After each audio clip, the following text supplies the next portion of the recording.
What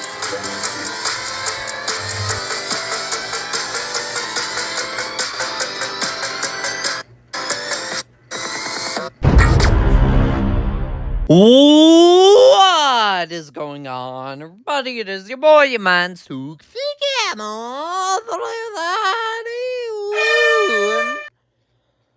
back at it with another video. And today we're continuing our, doing yet another toxic tier list ranking. Oh, yeah. And today we are going to be doing a tier list ranking of all of Tim Burton's films and Wednesday Season 1, and be ranking them from worst to best on tier list form. But before we get to actual beginning of the video, what's up, guys? Don't forget to subscribe if you're new to the channel, because number one, it's absolutely free, and number two, it'll also maybe help the YouTube algorithm recommend video to more people, maybe they could join that toxic let's get right into it. Yeah. And do feel free to comment your list down below. But here, before we start the tier list video, here are the tiers. So we have best of the best, which means they are a perfect movie, close to 5 stars or 5 stars. They're awesome. Great means it's close to best of the best, but there's like a minor flaw holding it back, but it's still great. Toxic goodness means it was good. It was a solid Tim Burton movie. Decent means it's a watchable time. It's fine. Okay means it's overall a mixed bag. There's some good stuff you like about it, but there is also some bad stuff you don't like about it. Meh means it was meh. It was just there. Haven't seen means I haven't seen it. And then toxic trash means dumpster fire, the worst of Tim Burton's filmography. And I would say Tim Burton's probably up there for one of my favorite directors out there. Alright, starting off, we have the first movie to the new movie that just came out, that being Beetlejuice. And Beetlejuice, I will put it in, ooh, this is tough. I think it's one of these two categories. I'll put it in, I'll put toxic goodness. I think, no, I'll put it at the back of great right now. Beetlejuice, of course, is a classic from the 80s. The special effects are really good, for the time there still, while also kind of being dated, but they're still cool. The characters of Adam Sandler, and I forgot what the, his wife's name, actress's name is in real life, but, they're pretty interesting characters to follow. Michael Keaton, of course, I think, wait, wasn't this before Batman? I'm pretty sure it was, right? Batman 1989. I think this was his star-making performance. He acted flawlessly as Beetlejuice. Winona Ryder's good in here as Lydia as well, and it has a great soundtrack, and yeah, overall it's just a great time, even though I think like the special effects are a little bit dated, maybe, and also it is maybe a little bit too crazy at sometimes, but I still love it, so it goes at great. Next up, we got Batman 89. So this one's a tough one for me, because I will say I do love this movie, but I'm going to put it toxic goodness. And the reason why I didn't put it in great is because this is not really a Batman movie, which this is a problem with most Burton Batman movies, which he only has 2. Most of the movie is focused on the villain instead of the actual hero, that being Batman. Whereas this one's more Joker's movie, which I think kind of makes sense because, you know, Jack Nicholson is playing the Joker, and you have such an A-list actor playing the Joker. It kind of makes sense that you kind of make it his movie instead. But still, the movie is titled Batman, and you should have been following Batman, but they don't do that. So there's that. The Gotham City world that they built for this movie, I think, is the best Gotham City has looked out of all the Batman franchises to come afterwards. I think this is the best looking. The vehicles look good, really, in here. I like how it is basically from the Batman animated series TV show, even though I'm pretty sure that came out after this, but I'm I'm pretty it gives that aesthetic to it. And Jack Nicholson plays the Joker flawlessly, of course. And that bell tower sequence near the end is awesome, too. So, yeah, Batman 1989 goes into toxic goodness. And also, I don't know how to feel about that reveal that Joker killed Batman's parents. I don't know. It's different, but I don't know how to feel about it. All right, next up we got Edward Scissorhands. And Edward Scissorhands, ooh, this is tough for me. I think I would say out of the movies that are on the list right now, this is my favorite. It might go to best of the best a little bit later on in the video, but we'll have to see. But this one's great. It's basically Frankenstein, but if it was more tragic of a life, and basically he actually tried to live amongst human societies and people accept him in, and then it eventually goes haywire a little later on in the movie. And Johnny Depp, I believe this might have been his first role. Correct me if I'm wrong. I don't know. But no, duh. I feel stupid now. His first role was Nightmare Before Christmas, but I'm pretty sure this was his first really big role. But he does amazing as Edward Scissorhands, and here has a very tragic backstory with Vincent Price, which he's cool. He's really cool to see him in here. I think that was one of his last movie roles, I'm pretty sure. And he has a very tragic backstory there.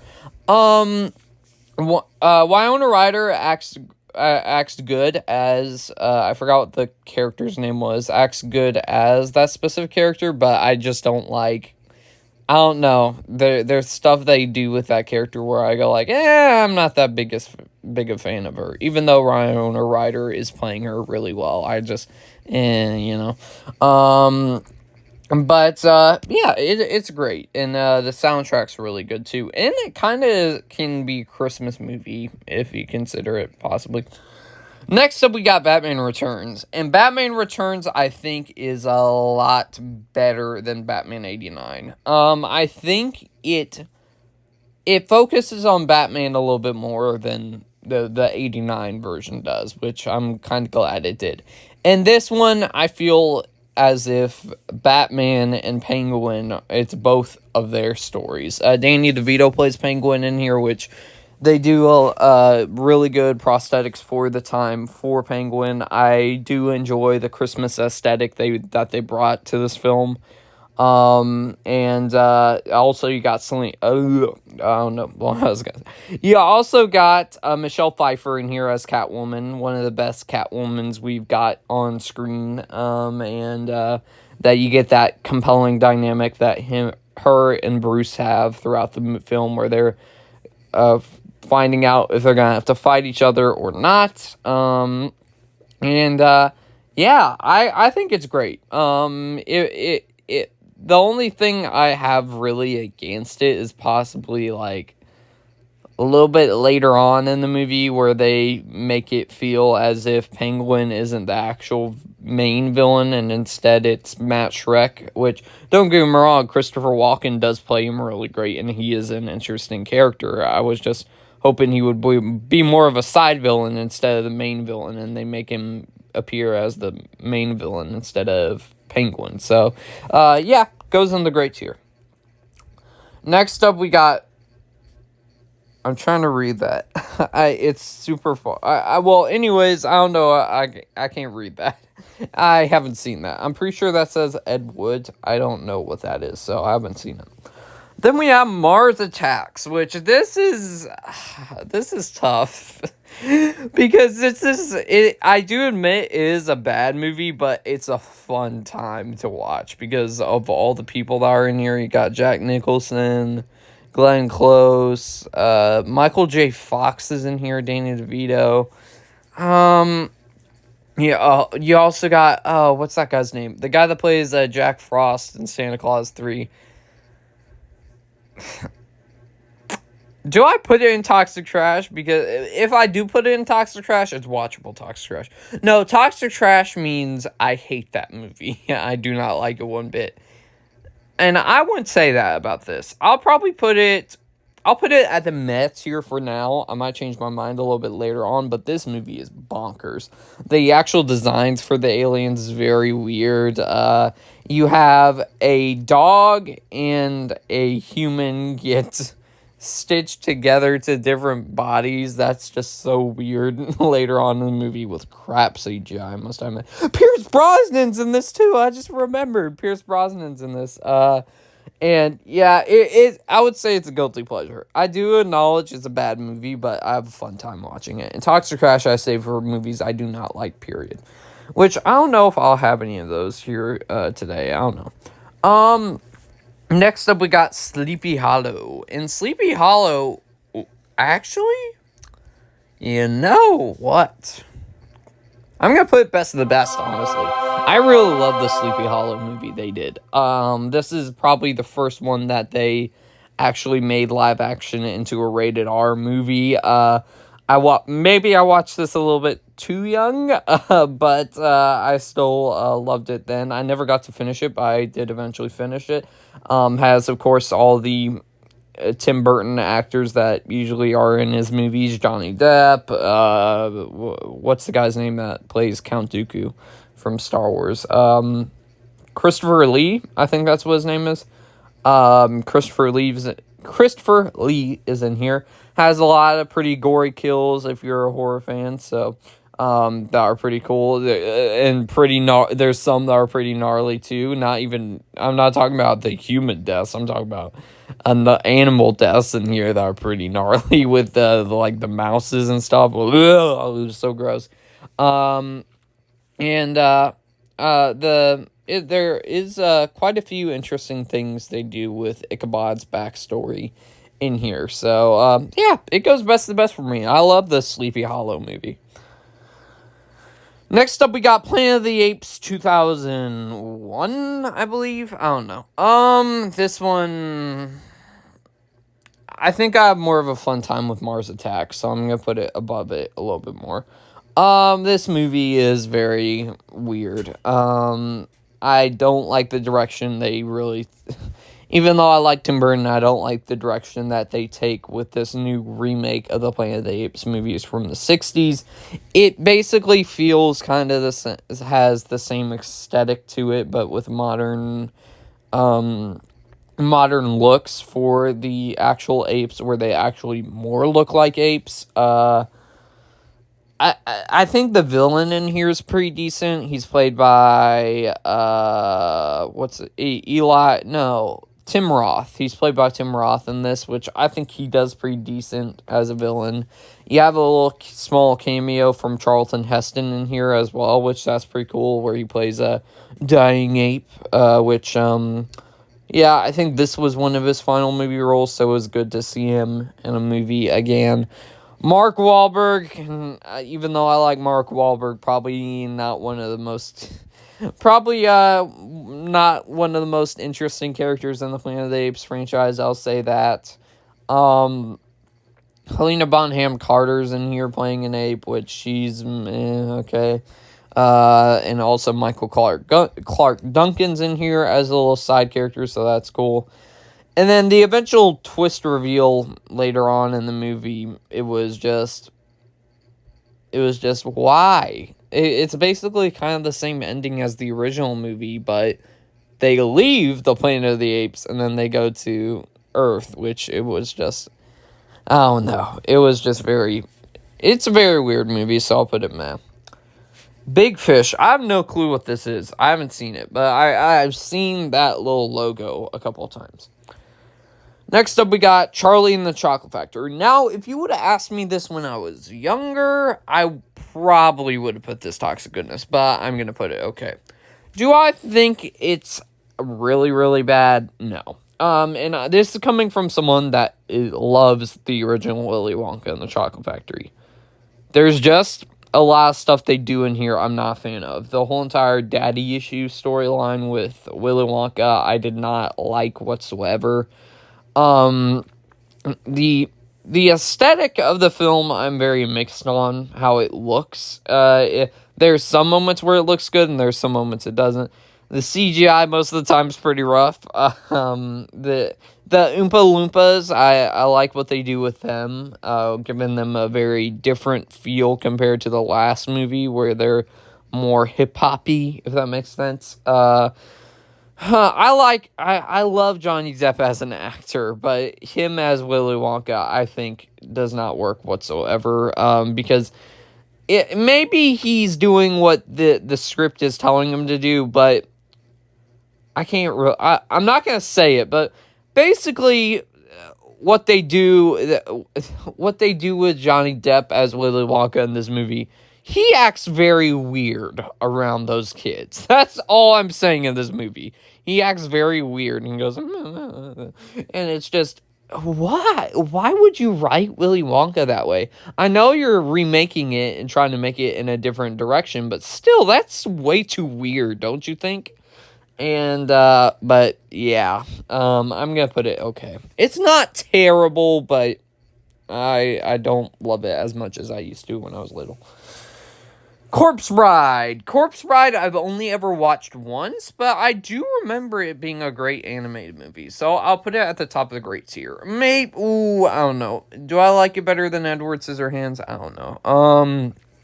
I don't know. I'd have to rewatch it again, but I thought it was a solid animated movie. I think this is only one of... Wait, I just totally forgot. We're missing a movie. Hold on a second. So, it's Lion and... Alright, next up, ladies and gentlemen. Wait, what was the movie I was talking about? Corpse Bride. Yeah, good animated movie. That's all. Yeah, and I think it's one of 3 Tim Burton animated movies, I'm pretty sure. Alright, next up we got Pee-wee's Big Adventure. I haven't seen it, and, Sweeney Todd, I haven't seen it. Oof, I know, I'm sorry. Which I'm pretty sure I only got, like, one more movie left in here I haven't seen, I'm pretty sure, so, anyways. Alice in Wonderland. Alice in Wonderland it's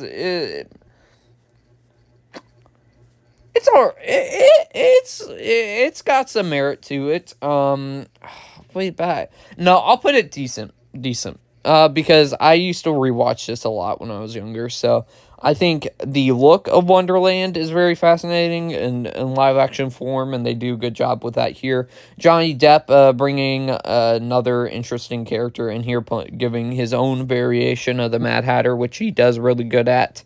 I don't know the actress's name, forgive me. I'm pretty sure she hasn't been in any movies since the second Alice in Wonderland movie, but the main person that does play Alice, she does really good in here.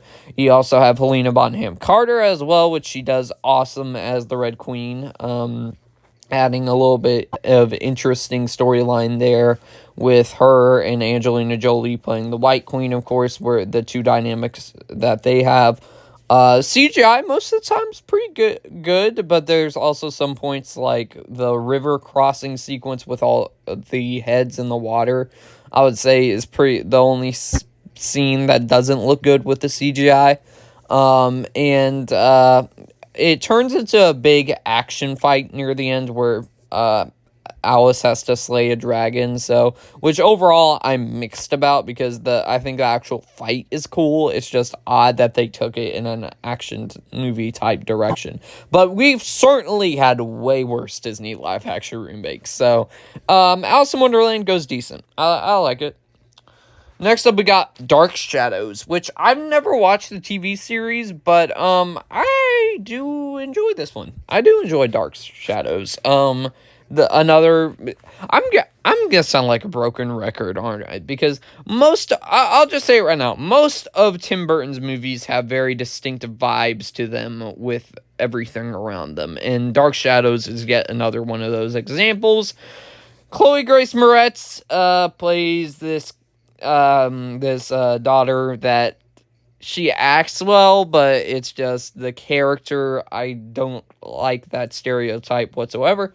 So that's one of the stereotypes in here, but it does take an interesting direction with that character a little bit later on in the movie. Eva Green. I'm pretty sure that's what her name is. She's from Casino Royale, and she's also plays Mrs. Peregrine from Mrs. Peregrine's Home for Peculiar Children, which we'll talk about in a little bit. But she acts pretty good in here as the main villain. Johnny Depp playing this character is good. He does a good job here, even though it feels kind of reminiscent of Mad Hatter from Alice in Wonderland. Negatives of the movie, I already mentioned one with the Chloe Grace Moretz character, though she does act well in it. This movie tries to be really funny sometimes, which I thought, I don't know if the original Dark Shadows TV show was like it, but there's moments where they add weird humor in it. Where they try to go for a dark, serious moment, and then later on they cut to a joke, which I was going, I don't think they mesh well with this specific type of movie. You also have a bunch of obvious marketing for the movie, where you have a McDonald's in the background when Barnabas Collins gets revived. I do also really enjoy the backstory that they do give with Barnabas Collins. I think they do a good job with that. So, yeah, Dark Shadows goes Toxic Goodness. It's good. It's good. Frankenweenie. I haven't seen it in a while, but I did watch it like once or twice or 3 times. I do like Frankenweenie. I'll put it great. I think the animation's really great. It's really sad with how the dog dies in the movie. And it's interesting how he gets brought back. Apparently, this is a remake of another movie called Frankenweenie, which apparently it's live action, which, what? But anyways, the animation looks really good throughout here. I also really enjoy that this movie is in gray, black, and white. So, also a little bit later on in the movie, you get all those weird new creatures walking around that are really cool. So, yeah, it goes in the great tier. I do enjoy Frankenweenie quite a bit. Oh, wait, no, 4 animated movies. Okay. Big Eyes, haven't seen it, but it has, no. Is that the actor's name, Hans Lada, or is that a character he plays? I think that's a character he plays in Inglourious Basterds, I'm pretty sure. But it goes into haven't seen. And then all the rest of the movies I have seen. So, Mrs. Peregrine's Home for Peculiar Children, good. I'll say top of good. Asa Butterfield, I'm pretty sure it's either Asa Butterfield or Asa Butterfield. I think it's Asa, I'm pretty sure that's how you pronounce his name. I think his last movie role before this was Hugo, which he played him really well in that. No, it was Ender's Game, sorry. And this is probably his best performance I think I've seen from him, while still having some moments where a little bit odd with the dialogue. Trying to think of who else is in here.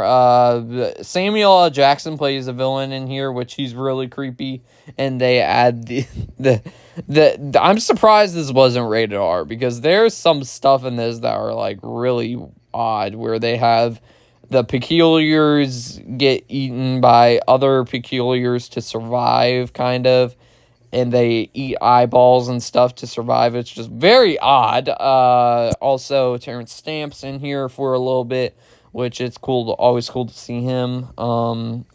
And overall, yeah, it's a good time. I do enjoy it. So it goes Toxic Goodness. Dumbo. I'm putting meh. I've seen worse Disney live-action remakes. No, do I put it? Okay. I enjoy it more than Planet of the Apes 2001 movie, but I can't really put it okay. If it was in the Disney live-action film tier list, I would probably put it okay. But since it's Tim Burton, I feel I'm going to put it meh, because Tim Burton's more of a director that always usually has hits rather than misses. And this one's fine. It's watchable. Michael Keaton plays an interesting character owning this theme park, and it has its own moments for sure, but it's not great. Another generic storyline where the daughter is basically Well, no, she isn't totally against her father, but she just is trying to go on her own, really. And Colin Farrell's well, they kind of make the Colin Farrell's character selfish in this, which I don't like that they did that. Um, the CGI for Dumbo, I don't know what to think of it really. I think most of the time it's pretty decent, but it's not amazing. The bubble elephant sequence though is not good whatsoever with the CGI. Danny DeVito's in here, which he does pretty well in here. And it's set in a whole entire circus theme park. I really do enjoy. So, yeah, goes meh. Next up, we got let me talk about that one last. I'll talk about that one last because it is the most recent one. Nightmare Before Christmas. Nightmare Before Christmas. Easily. Can you move up? Okay, thank you. Easily goes into the top of best of the best. I love The Nightmare Before Christmas. This is probably top 100 favorite movies of all time. I love Nightmare Before Christmas. I think it's flawless. The animation looks great. It's a very interesting story. Jack Skellington is a great protagonist. You got Catherine O'Hara voicing Sally in here, which she does really good too.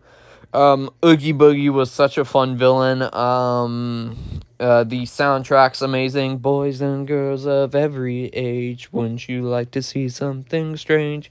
Yeah, fun fact, I used to be in a Nightmare Before Christmas play, so there's that. So that's how I know that song a whole lot. I'm surprised they never really did a movie sequel to this because there were a bunch of things where they left out a bunch of different holidays, which I thought was interesting. So there's that. Well, they did make a video game sequel. They did do that, but that I've never heard anything good about that. But they definitely could have left room for that. This is a movie you can watch pretty much anytime you want to, and most importantly, you can watch it either Halloween or Christmas or in between because it is both a Halloween and a Christmas movie. Yeah, it's flawless. I have nothing bad to say about it. Next up, we got James and the Giant Peach. And James and the Giant Peach goes... Can you go up, please? Okay. You go up into Toxic Goodness. It's good. It's good. Probably my least favorite animated movie of Tim Burton that I've seen of his, but it's still really solid. The stuff with the little worms I thought was weird. When it's in live action, I don't really care a whole lot, but when it's in the animation phase, I think it does do good with it. Yeah, it goes Toxic Goodness. I like it. Next up, finally, we got the newest release of Tim Burton's filmography, that being Beetlejuice.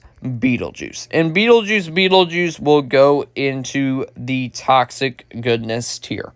It's not as good as the first Beetlejuice, but it is really good. Michael Keaton and Winona Ryder still both got it as Lydia and Beetlejuice. Add some new characters in here while... Even though it's really stuffed, most of the characters are pretty fun in here, where you have Willem Dafoe playing a detective in the afterlife. You also got this character that Lydia is with, that he's really funny, and he gets a couple of laughs from the audience. Catherine O'Hara gets a little bit more to do than... she gets a little bit more to do in this one. No, actually, no. She gets a lot to do in the first movie. In this one, she does get some decent amount of screen time in here. The practical effects are really good. The only things I didn't like about this movie were, again, I hate to be a broken record, but Jenna Ortega's character, which I think she acts great in that role, but that stereotype I hate, where they're just a teenager that is annoyed with their parents. There's some moments where it works. This one, it could have worked, but they wrote it where she had to be so mean and stuff. And the reason is the reason that they give, I do think, is an interesting way to tell it, but they do jack crap with that. Also, this movie has way too many storylines and way too many characters. I already mentioned the way too many characters, but this has way too many storylines going on at the same time. You got Beetlejuice having a storyline where he's getting chased by someone. You also have Jenna Ortega meeting this boy, and that being another subplot. And then you also have Winona Ryder trying to get back to Jenna Ortega in the afterlife. So it's just there, and you got this wedding subplot going on too. It's just very convoluted. There's way too many storylines going on at the same time, but it is still a good time at the theaters.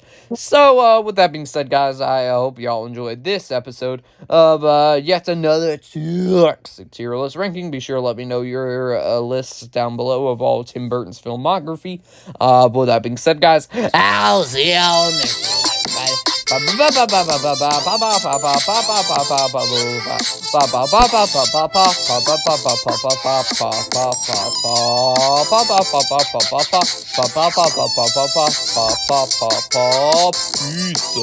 Also, for some reason, Wednesday Season 1 wanted to disappear and go away, but Wednesday Season 1 goes right up into... Oh, hold on a second.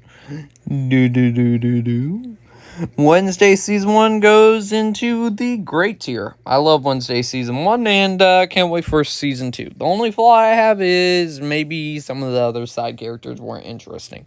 Some of them were, but some of them weren't. Maybe. So, yeah. Anyways.